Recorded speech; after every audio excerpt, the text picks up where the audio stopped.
भक्तों को जय श्रीमन नारायण, जय श्री कृष्णा, राधे राधे। आप सभी को आने वाली कल मकर संक्रांति की बहुत बहुत शुभकामनाएं। आप सभी को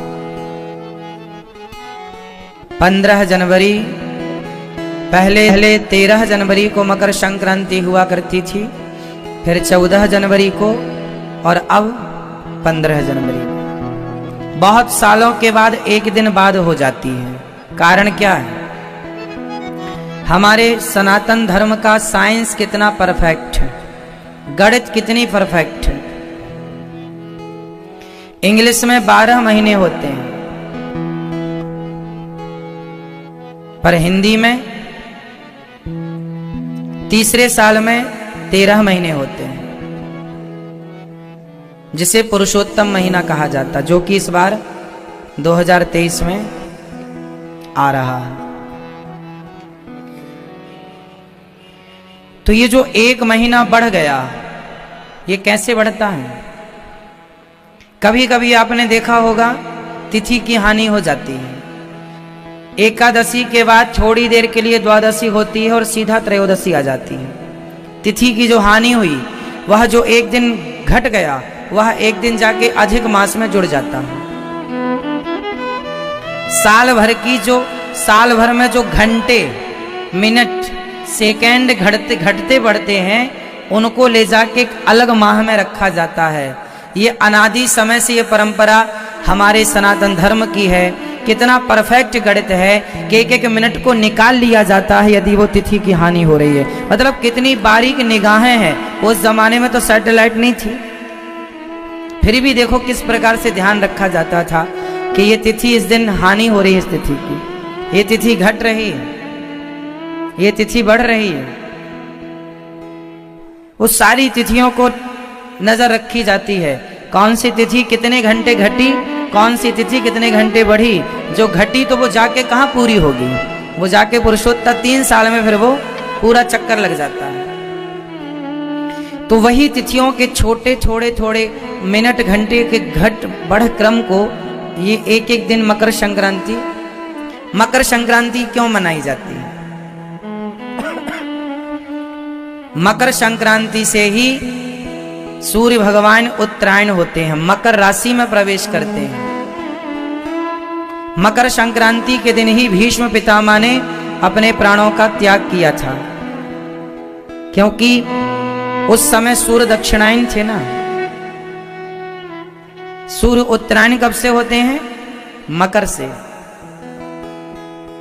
जब सूर्य मकर राशि में स्थित हो जाते हैं, तब मकर संक्रांति पर्व मनाया जाता है। और इस दिन भीष्म पितामह ने अपने प्राणों को भगवान के चरणों में अपनी बुद्धि को समर्पित किए, पहला।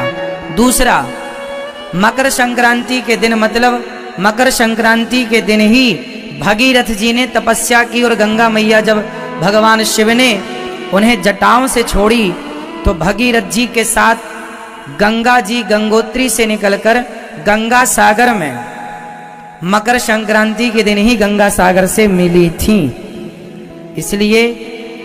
इसलिए बाकी तीर्थ बार गंगा सागर, आज का ये त्योहार मकर संक्रांति का, यह गंगा सागर स्नान करने का, कपिल भगवान के दर्शन करने का है। अब देखिए, अब इसे हमारे ऋषि मुनियों ने, हमारे बड़े बुजुर्गों ने इस पावन से त्योहार को एक साइंस से जोड़ रखा है। इस मकर में तिल से स्नान करने का, तिल के लड्डू खाने का विधान है। बताओ, मकर संक्रांति को तिल खाने का क्या साइंटिफिक रीजन है? क्या हमारे बड़े बुजुर्ग पागल थे? यदि पढ़े लिखे थे, समझदार थे, तो क्या मैसेज देना चाहा उन्होंने? बताइए तिल की तासीर कैसी होती है? तिल का स्वभाव कैसा होता है? तिल बोलो, कैसी होती है तिल? गरम। सफेद तिल में, व्हाइट तिल में सबसे ज्यादा कैल्शियम होता है। ब्लैक तिल में भी होता है कैल्शियम, पर व्हाइट तिल में सबसे ज्यादा क्या होता है? कैल्शियम होता है। और तिल की तासीर कैसी होती है? गरम। और माघ का महीना चल रहा, मकर संक्रांति, ठंडा है, तो ठंडे मौसम में गरम तिल गुड़ के साथ खाने का विधान है। गुड़ भी गरम, तिल भी गरम, ताकि आप सर्दी से बचें और आपका शरीर स्वस्थ रहे। एक त्योहार से आपके स्वास्थ्य को साइंटिफिक जोड़ रखा है। हमारे हर त्योहार में कुछ ना कुछ खाने का विधान है, और सब कुछ ऐसे खाने का नहीं है, विशेष खाने का है। ऐसा नहीं है कि ऐसे ही हो गया ना, कारण तिल गरम होती है। और अक्सर आपने देखा होगा सर्दियों में सूर्य भगवान का दर्शन कम होता है, मतलब बॉडी में सूर्य भगवान की किरण कम पड़ती है, तो विटामिन डी और कैल्शियम की मात्रा हो जाती है शरीर में कम। सर्दी में सूर्य भगवान छिपे रहते हैं, कहीं कोहरा है, कहीं कुछ मौसम बदल रहा है, तो सूर्य भगवान का दर्शन कम होता है। कहीं कहीं तो सूर्य भगवान हफ्ते हफ्ते नहीं दर्शन हो पाते।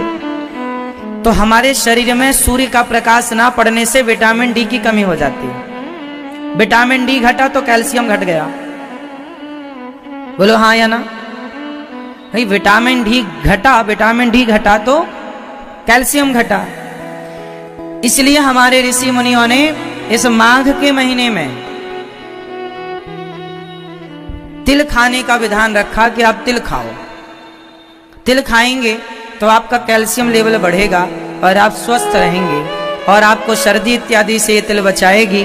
आपका शरीर स्वस्थ रहेगा, शरीर की हड्डियों को भरपूर नमी प्राप्त हो जाएगी, कैल्शियम प्राप्त हो जाएगा। तिल का तेल भी होता है, जो तिल का तेल होता है वो हड्डी के लिए बहुत बहुत लाभदायक होता है।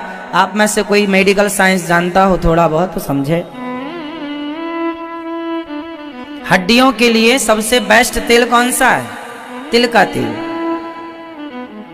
तिल के तेल की मालिश करने से हड्डियां स्ट्रांग होती हैं, मजबूत होती हैं।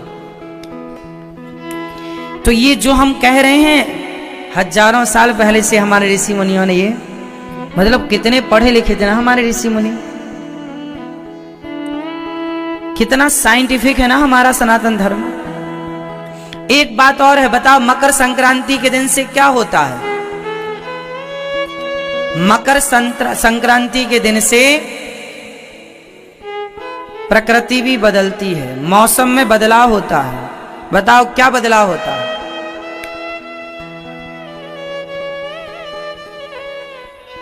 मकर संक्रांति से दिन बड़े होने लग जाते हैं, रात छोटी होने लग जाती है। और एक चीज,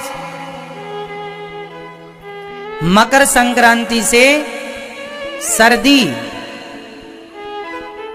को हम लोग विदा कर रहे होते हैं। धीरे धीरे सर्दी अब कम होने लग जाएगी।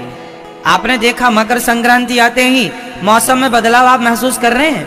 आज से 10 दिन पहले कितनी ज्यादा सर्दी थी, 5-7 दिन पहले भी बहुत सर्दी थी, पर देखो धीरे धीरे मतलब हमारे ऋषि मुनियों ने एक एक चीज को पकड़ा है कि इस दिन से देखो परिवर्तन है। दिन बड़ा होने लगा, रात छोटी होने लगी। वैसे 25 दिसंबर से ही दिन बड़े होने लग जाते हैं, पर वह बड़ा दिन मिनटों में होता है। कुछ मिनट, कुछ सेकंड से वो स्टार्ट हो जाता है, प्रक्रिया वहां से प्रोसेस शुरू हो जाता है। बट आज से विशेष परिवर्तन हुआ, इसलिए मकर संक्रांति। तो मकर संक्रांति में स्नान दान की बड़ी महिमा है। मकर संक्रांति में तिल के लड्डू बना करके दान करने की महिमा है। मकर संक्रांति में गरीबों को भोजन, कंबल और जो आपकी श्रद्धा हो दान पुण्य करने का, अन्न दान का बड़ा महत्व है। इसलिए मकर संक्रांति के दिन आपको जरूर अपने घर से कुछ ना कुछ धन धर्म के लिए निकालना चाहिए। ये परंपरा रही है हमारे सनातन धर्म की। और आपके आसपास की जो पवित्र नदियां हैं, उन नदियों में आपको मकर संक्रांति के दिन स्नान करना चाहिए। घर में स्नान करना, हम लोग जो घर में स्नान करते हैं वह पानी टंकी का होता है, पर जो नदी का बहता हुआ पानी होता है वह पानी ज्यादा श्रेष्ठ होता है। उस पानी के शरीर के टच होने से हमारे शरीर में जो पावर शक्ति है, शरीर की जो इम्यूनिटी पावर है वह बढ़ती है। इसलिए पहले के लोग ज्यादा जीते थे, क्योंकि वो नेचुरल प्रकृति का लाभ लेते थे। नदियों का स्नान, शुद्ध खान पान, ताजी हवा, ताजे फल, बिना दवाई कीटनाशक के फल मिलते थे जो नेचुरल होते थे, तो आदमी की आयु लंबी होती थी, स्वास्थ्य अनुकूल होता था। इसलिए आपको कहाँ नहाना चाहिए? आपके क्षेत्र में नदियां जो जीवित हैं, मतलब बह रही हैं, उन नदियों का आश्रय लेना चाहिए। गंगा, यमुना, सरयू, सरस्वती, कावेरी, गोदावरी तो फिर हैं ही, यमुना इत्यादि। पर आपके आसपास भी कोई नदी है तो आप वहां भी स्नान कर सकते हैं। तो नदी है, तालाब है, झील है, स्नान करने की बड़ी महिमा है। इसलिए ये मकर संक्रांति बहुत बड़ा पर्व है सनातन धर्म का। चलिए, ये रही आप सबको मकर संक्रांति की बहुत बहुत शुभकामनाएं। आप सभी का जीवन भक्ति और प्रेम से भरा रहे। आपके हृदय में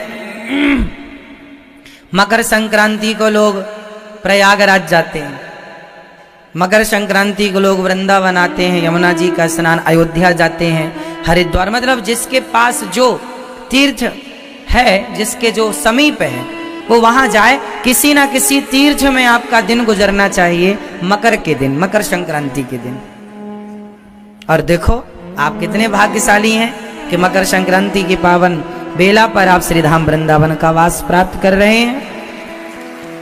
श्रीमान महावीर प्रसाद बजाज जी और श्रीमती पुष्पा देवी बजाज जी का धन्यवाद दो कि इनके कारण आज पूरे देश को ये श्रीमद् भागवत की कथा श्रवण करने का अवसर मिल रहा है इस पुनीत से पावन से पर्व पर। और हमारे भैया श्रीमान दीपक कुमार जी, श्री उमा देवी बजाज जी, भैया दीपक कुमार जी काशी से हैं और आप इतने सरल, सहज और विनम्र हैं कि इनके स्वभाव के कारण, इनके संस्कारों के कारण इन्हें पूरी काशी के लोग जानते हैं। बड़ा नाम है, बड़ा सम्मान है, बड़ा काम है, बड़ा काम है, बड़ा नाम है, फिर भी ये सरल और सहज रहकर समाज की सेवा करते हैं, सभी के काम आते हैं। और ये स्वभाव होना चाहिए। पैसा सब लोग प्राप्त कर लेते हैं साहब, शायद सब लोग पालें, पर सम्मान सबको नहीं मिलता। सम्मान पैसे से नहीं मिलता, सम्मान संस्कारों से ही मिलेगा, सम्मान आपके गुणों से ही मिलेगा। पैसा तो आपको कैसे भी मिल सकता है, पैसा तो वैश्या को भी मिल जाता है, पर सम्मान धन से नहीं मिलता। अच्छे आचरण, अच्छे व्यवहार, अच्छी सोच से प्राप्त होता है, जो कि हमारे भैया श्री दीपक कुमार जी में है। माता पिता के दिए सारे संस्कार और आपका पूरा परिवार, जैसा कि आपने बताया कि आज भी एक ही चूल्हे पर पूरे भाइयों का भोजन बनता है। आज के युग में ये बात अद्भुत है, ये संस्कार का सबसे बड़ा जीता जागता सबूत है आज के युग में। क्यों, ये सही है ना, एक ही चूल्हे पर, ये अच्छी बात है। आज के युग में ऐसा परिवार कम है, कम देखने को मिलते हैं। भगवान आपके परिवार में ये प्रेम, ये संपन्नता बनाए रहें बिहारी जी, गौरी गोपाल भगवान, यही आप पूरे परिवार के लिए मंगल कामना है। श्री मनोज कुमार जी, श्रीमती संगीता बजाज जी, श्रीमान श्याम सुंदर अनुराधा बजाज जी, श्रीमान राजेश कुमार कुसुम अग्रवाल जी, समस्त बजाज परिवार एवं उनके साथ पधारे अतिथिगण काशी से आए हैं, सबका बहुत बहुत स्वागत। एक बार तालियों के साथ इस परिवार का स्वागत करें। आप सबका मंगल हो, सब पर बिहारी जी की कृपा, काशी विश्वनाथ भगवान की कृपा बनी रहे। प्रिय भक्तों, आज उत्सव की बधाई, जैसा कि हमने आपको दिया मकर संक्रांति की, आज ये दास आपको एक और बधाई देगा। आज कथा में सुना कि भगवान श्री कृष्ण का जन्म हुआ। जन्म लेते ही भगवान मथुरा से गोकुल की ओर चले। भगवान का जन्म हुआ, सारे ब्रजमंडल में उत्सव मनाया गया। बधाई हो, बधाई हो। भगवान जब आए ना, जो जो भगवान को देखता, जो जो भगवान को प्रेम पूर्वक देखता, मानो वह ऐसा आनंदित होता कि उसने सारी दौलत प्राप्त कर ली हो। अरे भगवान को पाने के बाद फिर कुछ पाना शेष रहता कहाँ है? सब कुछ पा लिया, सब कुछ पा लिया। आज भगवान का उत्सव चल रहा था, सारे ब्रजमंडल में आनंद की लहर चल रही है। चारों तरफ बधाई हो की गूंज सुनाई पड़ रही है। नंद बाबा गायों का दान कर रहे हैं, है ना, और गेहूं के चावल के पहाड़ बना बना करके नंद बाबा ब्राह्मणों को लुटा रहे हैं। सब कुछ दान कर दिया, गायों का दान किया, लाखों गायों का दान किया। नंद बाबा ने पाँव में चांदी, खुर में चांदी मणकर और सींगों में सोना मणकर गायों का दान किया श्री नंद बाबा ने। आप जिसके नाम से दान करते हैं, जब कोई बच्चा जन्म ले तो उस बच्चे के नाम से भी गौदान करना चाहिए, क्योंकि उसके दान से उसकी आयु बढ़ती है। आप लोग केवल मरे हुए लोगों के नाम से या अपने नाम से तो करते ही हैं, पर नंद बाबा ने गौदान किया अपने पुत्र के लिए कि मेरे पुत्र की आयु बढ़े, इसलिए मैं गौदान कर रहा हूं। भूमि दान, अन्न दान, दानम दुर्गति नाशनम। इसलिए अपने बच्चों के हाथ से, बच्चों के नाम से दान पुण्य किया करो। दुआएं बड़ी चीज होती हैं साहब, बड़ी चीज होती है। भगवान के उत्सव में कौन कौन आया? वेश बदल बदल के सब आए, यहाँ तक कि भगवान शंकर पधारे। बोलिए शंकर भगवान की जय। शंकर जी बनकर आए। आज यशोदा मैया से कह रहे, मैया मुकुंद लाला को दर्शन कराए दे मैया। मैया बोली, बाबा तुम कहाँ से आए हो? मैं बड़ी दूर से आई हूँ मैया, एक बार दर्शन कराए दे। मैया बोली, ना मेरे छोरा डर जाएगो, तो इतने बड़ो बड़ो बाबा तेने गले में इतने बड़े बड़े सांप काहे को लटका रखे हैं? ये सांप लटकाए वे से काहे जाएगो? मैया ये सांप मुंह को छोड़ के कहीं जाए ही ना, तो लाला को दर्शन कराए दे।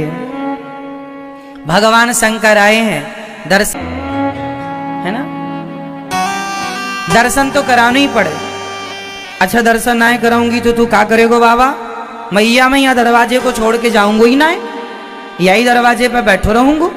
मैया बोली, बाबा ऐसे दरवाजे हमारे घर में 40 हैं, तुम बैठे रहो, हम खोलेंगे नहीं है दरवाजा। शंकर जी बोले, मैया जिद काहे क्यों करे, काहे दर्शन ना कराए? मैया बोली, ना कराऊंगी, अपनी शकल तो देख, तेरी शकल डरावनी है बाबा, जो देखे डर जाए। मेरे छोरा तो ने एक छोटो सो है। शंकर जी बोले, मैया लाला को दर्शन कराएगी तो या को बढ़िया आशीर्वाद देंगो। का आशीर्वाद देगो बाबा? शंकर जी बोले, मैया जुग जुग जीवरी यशोदा मैया तेरो लालन। भगवान जो देखे, शंकर जी बोले मैया दर्शन कराए दे। मैया ने, भगवान बाद में रोने लगे। भगवान शंकर जी की गोद में मैया ने कहा, बाबा क्यों रो रहा है लाला? मैया या को भूत लग गए, मारी गोद में दे, मैं या के सारे भूत उतार दूं। मैया डर के मारे शंकर जी की गोद में देकर कन्हैया खिलखिला के हंसने लगे। कोई इतना भी प्यारा होगा, अमल श्यामल सुंदर सुंदर, श्यामल श्यामल सुंदर सुंदर, एक बांसुरी वाला देखा। कोई इतना भी प्यारा होगा, हमने कभी ना सोचा। भगवान कैसे हैं?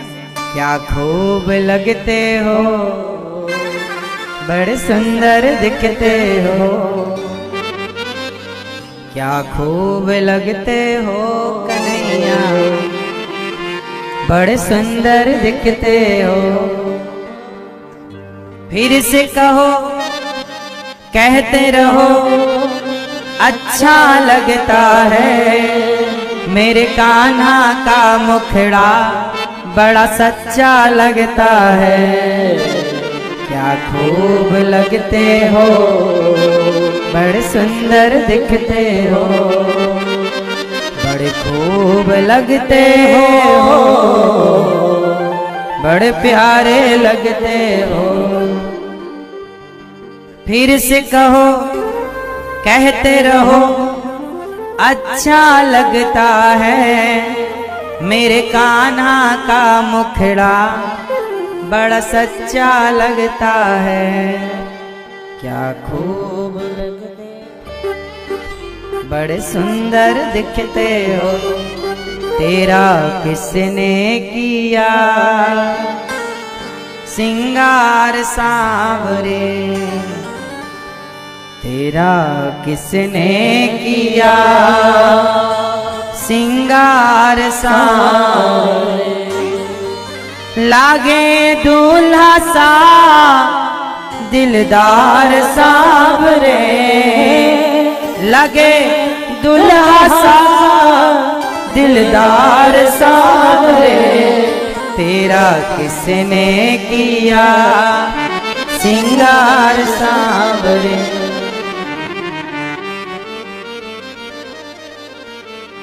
शाम सवेरे देखूं तुझको कितना सुंदर रूप है, तेरा साथ है ठंडी छाँव, बाकी दुनिया धूप है। जब जब भी से पुकारूं मैं,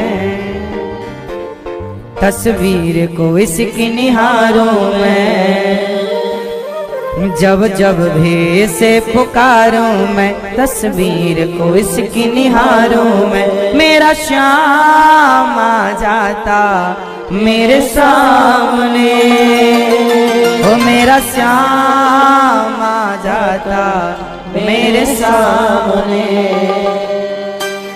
ओ मेरा श्याम आ जाता मेरे सामने, ओ मेरा श्याम आ जाता मेरे सामने।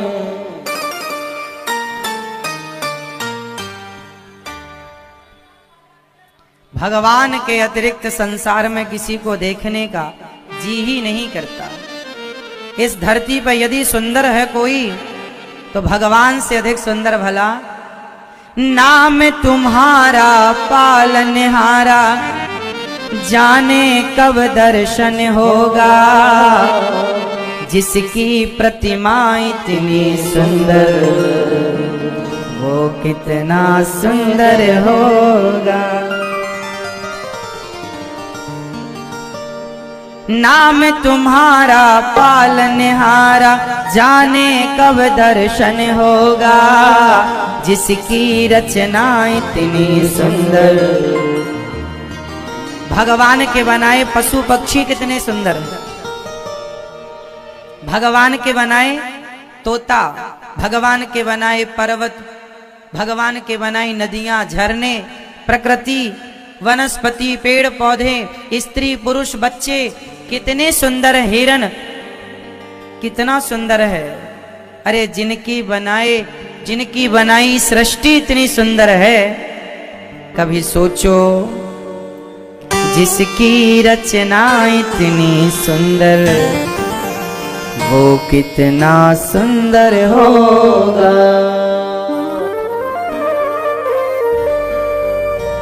दीन दुखी का इस दुनिया में कोई नहीं सहारा है, झूठी दुनिया मेरे प्रीतम तू ही एक सहारा है।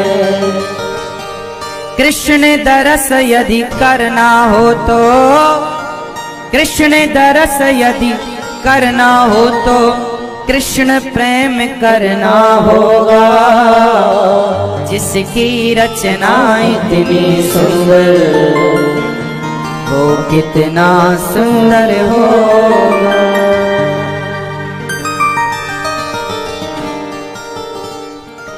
सो रही हो क्या माँ, जगा दो उन्हें,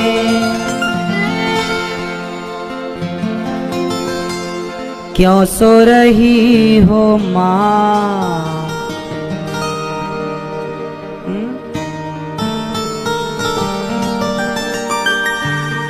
कथा में मेरी माँ भगवान का श्रृंगार कर रही हैं। माँ शंकर जी ने जब भगवान का दर्शन किया तो भगवान श्री कृष्ण को भगवान शंकर ने क्या गिफ्ट किया बताओ। भगवान शंकर ने भगवान श्री कृष्ण को जब देखा तो क्या दिया। जब आप बच्चे को देखते हैं तो कुछ देते हैं ना, तो बताओ भगवान शंकर ने जब भगवान श्री कृष्ण को देखा था तो क्या दिया था पहले मिलन में। आप बताओ, कौन बताएगा? आप बताओ। हाँ, बांसुरी। ये जो बांसुरी है सबसे पहले भगवान शंकर जी ने ही भगवान श्री कृष्ण को बांसुरी प्रदान की। और बांसुरी कौन है? वंशस्थु भगवान रुद्रः, भगवान शंकर स्वयं बांसुरी का अवतार लेकर भगवान के हाथों में पहुंच गए कि मैं त्रेता युग में हनुमान बनकर आपकी सेवा में रहा, इस द्वापर में आपकी बांसुरी बनकर मैं आपकी सेवा करूंगा। तो श्याम सुंदर के हाथों में जो बांसुरी है वो कौन है? भगवान श्री शंकर। शंकर जी ही बांसुरी के रूप में पहुंच गए, इसलिए भगवान बांसुरी से बहुत प्यार करते हैं। भगवान शंकर जी से बहुत प्यार करते हैं ना, इसलिए तो ये बांसुरी के रूप में भगवान पहुंचे हैं। उत्सव चालू हुआ, किसी ने कुछ दिया, किसी ने कुछ दिया। चलो बताओ, श्री राधा रानी ने पहले मिलन में जब भगवान श्री कृष्ण का प्रथम दर्शन श्री राधा रानी ने किया तो राधा रानी ने पहले मिलन में, पहले दर्शन में भगवान श्री कृष्ण को क्या गिफ्ट किया था? मैया बताओ, क्या दिया था? मोर पंख। क्या दिया था? जोर से, मोर पंख। मोर पंख दिया था।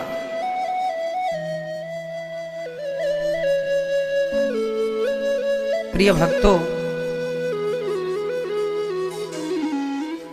मोर पंख जो श्याम सुंदर अपने माथे पर सजाते हैं, वह मोर पंख राधा रानी ने पहली मुलाकात, पहले दरस परस में भेंट किया गिफ्ट के रूप में। तो राधा रानी का दिया तोहफा वो कहाँ रखते? तो भगवान ने अपने माथे पर ही राधा रानी का दिया वह तोहफा सजाया, इसलिए ठाकुर जी मोर पंख धारण करते हैं। मोर पंख प्रिय राधा रानी जी की दी हुई पहली निशानी। अभी उत्सव चल ही रहा था कि भगवान को मारने पूतना मौसी आई। भगवान ने पूतना स्तनों में जहर भर कर लाई। भगवान ने जहर पूतना मौसी को देखते ही जहर नेत्र बंद किए।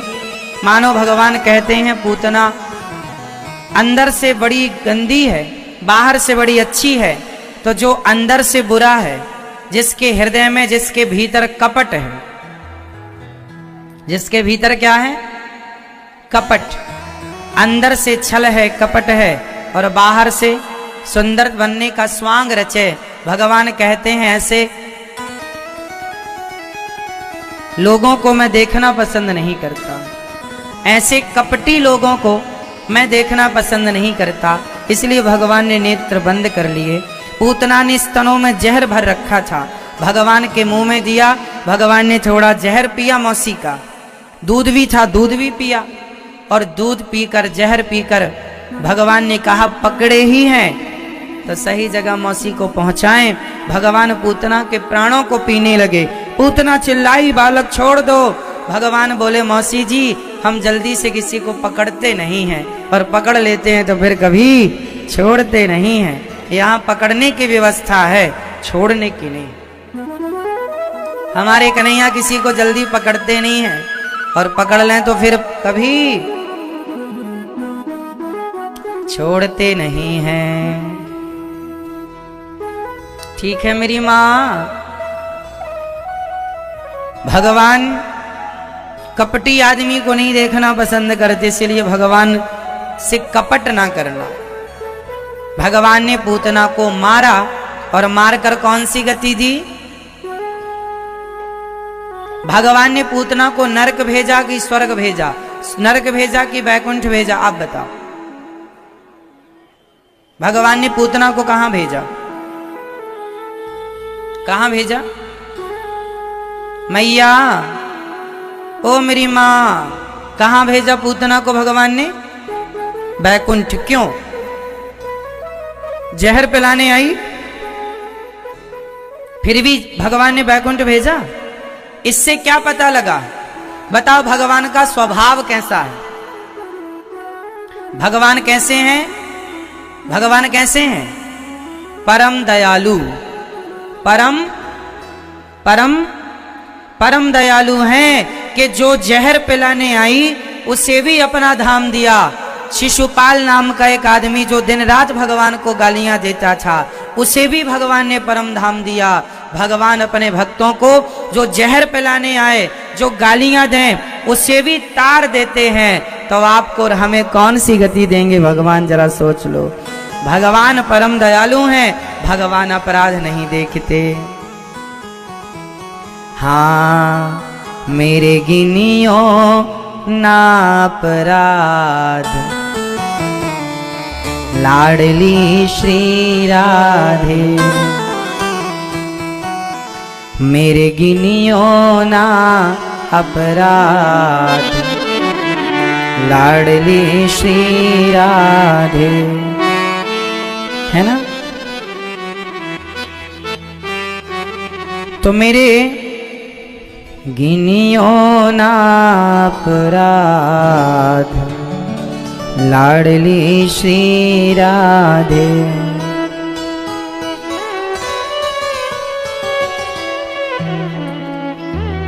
तो मेरे राधा रानी, हे माँ, हे श्याम सुंदर, मेरे गिनियो ना अपराध, लाडली श्री राधे। मेरे गिनियो ना अपराध, लाडली श्री राधे। बहुत बड़ा अपराधी हूँ। अच्छा बताओ, आप में से कितने लोग अपराधी हैं? क्या अपराध किया है आपने? क्या अपराध किया है आप लोगों ने? बताओ। बोलो हे राधा रानी, हे श्याम सुंदर, हम करोड़ों जन्मों के पापी हैं, अधम हैं, नीच हैं। हे प्रभु, हमारे इतने अपराध हैं, हम गिना नहीं सकते। इस धरती पर ऐसा कोई पाप नहीं है जिस पाप को हमने हजारों बार ना किया हो।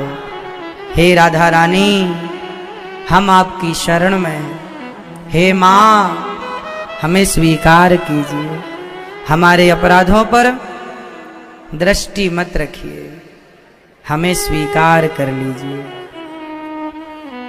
भगवान बड़े दयालु हैं। जब से उन्होंने पूतना को तारा है, तब से अपना कॉन्फिडेंस बढ़ गया, अपना विश्वास बढ़ गया है कि पूतना जैसियों का, पूतना जैसी अधम स्त्रियों का, और गाली देने वाले अधम शिशुपाल जैसे पुरुषों का यदि भगवान उद्धार करते हैं, उन दुष्टों पर कृपा करते हैं, तो हम पर और आप पर तो जरूर कृपा करेंगे।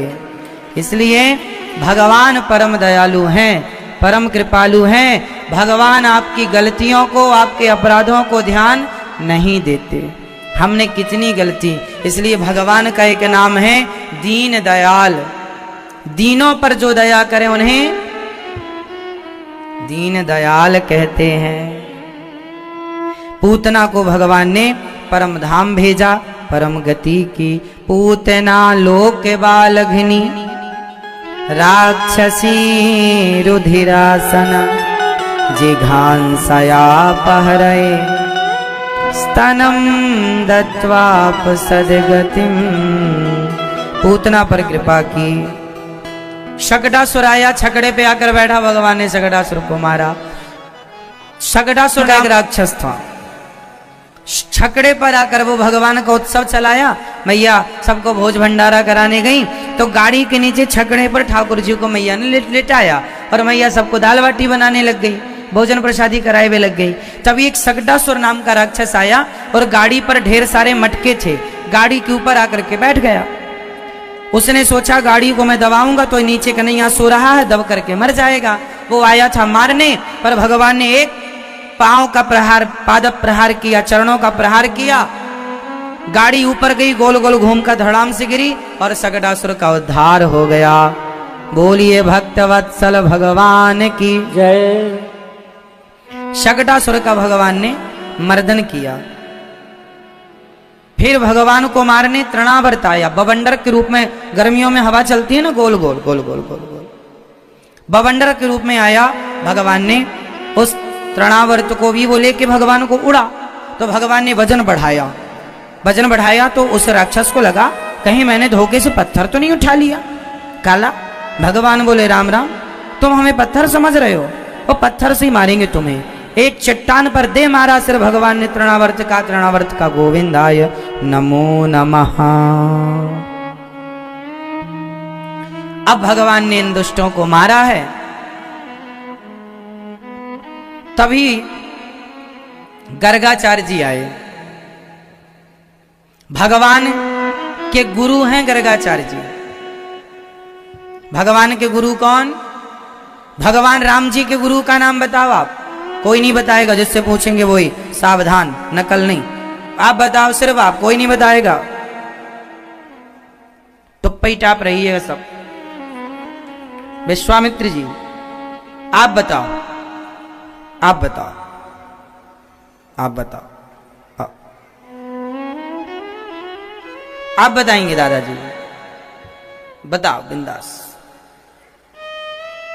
विश्वामित्र जी आप बताओ, विश्वामित्र जी, मैया बताओ, आप बताओ।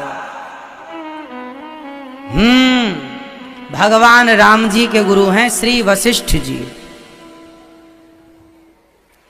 विश्वामित्र जी भी गुरु हैं भगवान के, पर शस्त्रों की विद्या विश्वामित्र जी ने दी और शास्त्रों की विद्या वशिष्ठ जी ने। तो वशिष्ठ जी कुल गुरु हैं, विशेष गुरु जो हैं। गुरु यदि आपसे पूछा जाए कि राम जी के गुरु का नाम क्या है, तो विश्वामित्र जी कहेंगे तो गलत हो जाएगा, वशिष्ठ जी ही कहना पड़ेगा। क्योंकि पढ़ने भगवान राम किनके यहाँ गए थे? विश्वामित्र जी के यहाँ नहीं, वशिष्ठ जी के यहाँ। विश्वामित्र जी के यहाँ तब गए थे जब विश्वामित्र जी राम को लेकर चले अपना यज्ञ पूरा करने के लिए। बक्सर में रहते थे विश्वामित्र जी, तो वहां जब गए तो वहां ताड़का को मारा राम जी ने। फिर वहीं यज्ञ पूरा हुआ। तब जो विश्वामित्र जी के पास, विश्वामित्र जी पहले क्षत्रिय थे। विश्वामित्र जी पहले कौन थे? क्षत्रिय थे, बाद में ब्राह्मण हो गए थे। क्षत्रिय से वो क्या हो गए थे? ब्राह्मण। तो क्षत्रिय थे, उनके पास सब ज्ञान था, बड़ी तपस्या की। विश्वामित्र जी ने एक नई सृष्टि की थी। विश्वामित्र जी इतने पावर, वशिष्ठ जी और विश्वामित्र जी इतने पावरफुल हैं कि ये चाहें तो ब्रह्मा जी छुट्टी पर जब जाते हैं ना, तो ब्रह्मा जी जब छुट्टी पर जाते हैं तो श्री वशिष्ठ जी ही संभालते हैं सृष्टि का मैनेजमेंट। ऐसे हैं वशिष्ठ जी। और इसी प्रकार के हैं विश्वामित्र जी, पर विश्वामित्र जी से ज्यादा अच्छे से हो नहीं पाता, परफेक्ट नहीं। विश्वामित्र जी, एक बार विश्वामित्र जी को गुस्सा आ गई कि ब्रह्मा जी की सृष्टि अच्छी नहीं लग रही है, तो विश्वामित्र जी ने अपनी सृष्टि स्टार्ट की। तो उन्होंने अपनी सृष्टि बनाई जिसमें वो कुछ चीजें बना पाए थे, जिनमें से था एक नारियल। ये जो नारियल है, जब विश्वामित्र जी अपनी सृष्टि करने लगे, अपने आप को ब्रह्मा मान के सृष्टि रचने लगे, तो उन्होंने सबसे पहले सोचा मैं भी इंसान बनाऊं। तो उन्होंने इंसान बनाने की कोशिश की, तो उनसे नारियल बन गया। आपने नारियल को गौर से देखा होगा, आंखें होती हैं। इसलिए हम लोग जब भी कोई शुभ काम करते हैं तो नारियल तोड़ते हैं। जो बलि चढ़ाने की परंपरा है, तो आदमी की बलि ना चढ़ा करके हम नारियल तोड़ करके, क्योंकि वह मनुष्य की सृष्टि थी, मनुष्य की सृष्टि बनाने जा रहे थे, पर परफेक्ट मनुष्य नहीं बन पाया, नारियल बन गया। तो उसे मान लिया कि चलो अब इसे ही तोड़ करके अपने शुभ कार्य की शुरुआत करेंगे। आदमी की बलि ना चढ़ाकर, बकरे की बलि ना चढ़ाकर, जीवों की बलि ना चढ़ाकर नारियल। इसलिए आप लोग जब नई गाड़ी खरीदते हैं, नया घर बनवाते हैं, तो गृह प्रवेश जब भी होता है, जो भी शुभ काम होता है, पहले नारियल तोड़ा जाता है। हाँ, इसलिए तोड़ा जाता है। ये विश्वामित्र जी की सृष्टि का आदमी है, मतलब वो बना रहे थे कुछ और, बन गया कुछ और। तो परफेक्ट। अब इसका एक और शास्त्रोक्त मैं एग्जाम्पल दूं। कोई आपसे पूछे कि नारियल क्यों चढ़ाया जाता है, तो नारियल क्यों तोड़ा जाता है? नारियल इसलिए तोड़ा जाता है प्रभु, यह भी नारियल तोड़ने का अर्थ है कि प्रभु मैं आपके चरणों में नारियल के रूप में अपने अभिमान को तोड़ रहा हूं। कोई भी शुभ काम, गाड़ी आपने खरीदी, तो आप भगवान से ये कहना चाहते हैं प्रभु मैं ये नारियल तोड़ के ये बता रहा हूं कि मैं इसका मालिक नहीं हूं, ये आप इसके मालिक हैं, आपका सब कुछ दिया प्रसाद है, मैं नारियल के रूप में अपने अभिमान को तोड़ रहा हूं। इसलिए नारियल। घर बनाया तो कहीं घर का अभिमान ना आए कि ये मेरा घर, इसलिए नारियल तोड़ते हैं। कोई भी शुभ कार्य होता हमारे यहां, नारियल की विधा है। तो ये नारियल भी भगवान, अब आपने देखा होगा, समझिए, नारियल कच्चा होता है ना, उसमें पानी होता है। और आपने देखा होगा जब गर्भवती मां के पेट में जो बच्चा होता है, एक थैली होती है गर्भाशय की, उसके अंदर पानी ही तो भरा होता है, और पानी की थैली में ही तो हम तुम 9 महीने रहते हैं। बोलो हाँ या ना? तो विश्वामित्र जी मनुष्य बनाने जा रहे थे, तो ये शुरुआत हो गई थी, ये मनुष्य का बीज। पानी था इसके अंदर, धीरे धीरे डेवलप होता, आंखें माखें बन चुकी थी, बाद में हाथ पांव निकलने की तैयारी थी। फिर रोका गया कि काहे तुम परेशान हो रहे हो, ना हो पाएगा तुमसे, मान्यता नहीं दी जा सकती आपकी सृष्टि को, जो चल रही है उसमें अनुकूल से चलो। तो मतलब विश्वामित्र जी इतने पावरफुल हैं कि वो अपनी अलग से सृष्टि करने की सामर्थ्य रखते हैं। पर विश्वामित्र जी से वशिष्ठ जी कई गुना ब्रह्मा जी छुट्टी पर जाते हैं, वशिष्ठ जी संभालते हैं। नूतन सृष्टिकर्ता कहते हैं वशिष्ठ जी को। राम जी के गुरु हैं, कोई यारे गहरे नच्छू खरे थोड़ी हैं। ये वो वशिष्ठ जी हैं जिन्होंने कई बार सर्जरी करके स्त्री को पुरुष बनाया और पुरुष को स्त्री बनाया। ये वो वशिष्ठ जी हैं।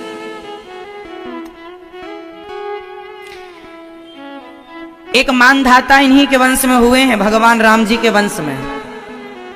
आपने कभी सुना कि पुरुष मां बना? बोलो।